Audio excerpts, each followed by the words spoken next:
দেখো, Valentine's day আমাদের বাঙালির সরস্বতী পুজো দুটোই একই দিনে। ছোটবেলা থেকে এই দিনটার জন্য খুব এক্সাইটেড থাকতাম, এখন আর সেই এক্সাইটমেন্ট কাজ করে না। কিন্তু এই দিনগুলো তো সত্যিই খুব স্পেশাল। এই দিনে প্রেমে পড়া বারণ আমি একেবারেই বলতে পারবো না, এটা শুধুমাত্র আমাদের গল্পের নাম। কেন সেটা গল্পের নাম তার জন্য দেখতে হবে। তোমার চরিত্রটা নিয়ে জানতে চাই। আমার চরিত্রটা মিতুল।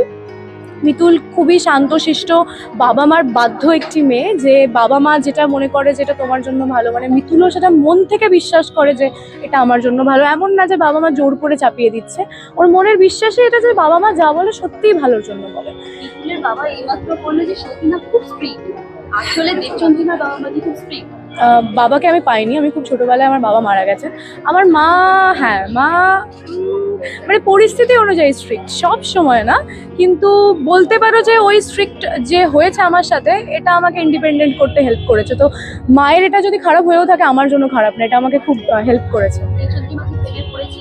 হ্যাঁ, প্রেমে তো পড়েইছি, কি কথা। এখন না, এখন আমি সিঙ্গেল। নর্থ বেঙ্গলের শুট হয়েছে, কতটা চ্যালেঞ্জিং ছিল? নর্থ বেঙ্গলের শ্যুটটা কোনো চ্যালেঞ্জিং কিছু না, আমার জন্য কাজটা, চরিত্রটা অনেকটা চ্যালেঞ্জিং ছিল, যেটা আমি আলাদা করার চেষ্টা করেছি। আমি চেষ্টা করি প্রত্যেকটা কাজেই যে চরিত্রগুলো আমি প্লে করি যাতে সবার থেকে সেগুলো একটু একটু করে আলাদা করা যায়।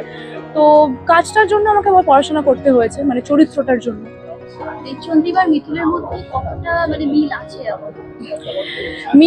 মিল একটাই, মিতুলে যেমন বিশ্বাস করে বাবা মা যা বলে ভালোর জন্য বলে, দেবচন্দ্রিমাও এই মুহূর্তে দাঁড়িয়ে এটাই বিশ্বাস করে মা যা বলে সত্যিই ভালোর জন্য বলে। আর মিল একটাই, দুজনেই খুব মন থেকে আর সবকিছু দিয়ে ভালোবাসতে পারে। আচ্ছা, সামনে ভ্যালেন্টাইন্স ডে, যারা নতুন জুটি রয়েছে বা যাদের ব্রেকআপ হচ্ছে তাদের জন্য কি বলবে?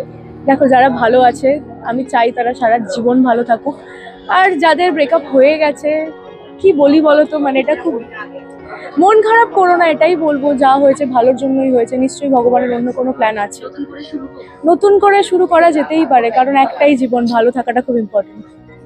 প্রেমে পড়া বারণ টাইটেলটা কি তোমার ব্যক্তিগত জীবনেও থাকে?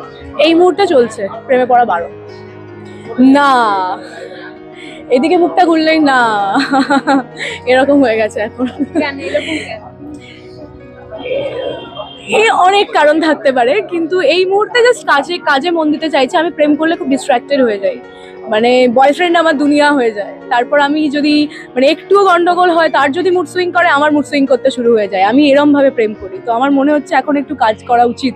প্রেমটা হবে পরে সময়ের সাথে সাথে, আর কোনো কারণ। অনিন্দ্যর সাথে তোমার অনস্ক্রিন যে কেমিস্ট্রিটা ছিল সেটা কি রকম, সেটা একটু বলো। অনিন্দ্যদা ভীষণ ভালো একজন মানুষ। অনিন্দ্যদার সাথে আমি প্রথমবার কাজ করলাম, প্রচুর হেল্প করেছে আমাকে, কারণ অনিন্দ্যদা এই প্ল্যাটফর্মগুলোতে আমার অনেক সিনিয়র, আর এত কমফর্ট জোন আমাকে দিয়েছে কাজ করার জন্য। আমি যার জন্য বলছিলাম যে তুমি কোথায়, মানে এত ভালো লেগেছে আমার সাথে কাজ করে। আমরা কালকে শুটিং শেষ করলাম, তো শেষে বললাম যে আমাদের একটাও ছবি নেই, একটা মেমোরির জন্য আমরা ছবি তুলে রেখে দিই, সেটাও আমরা ব্যাক টু ছবি তুলেছি।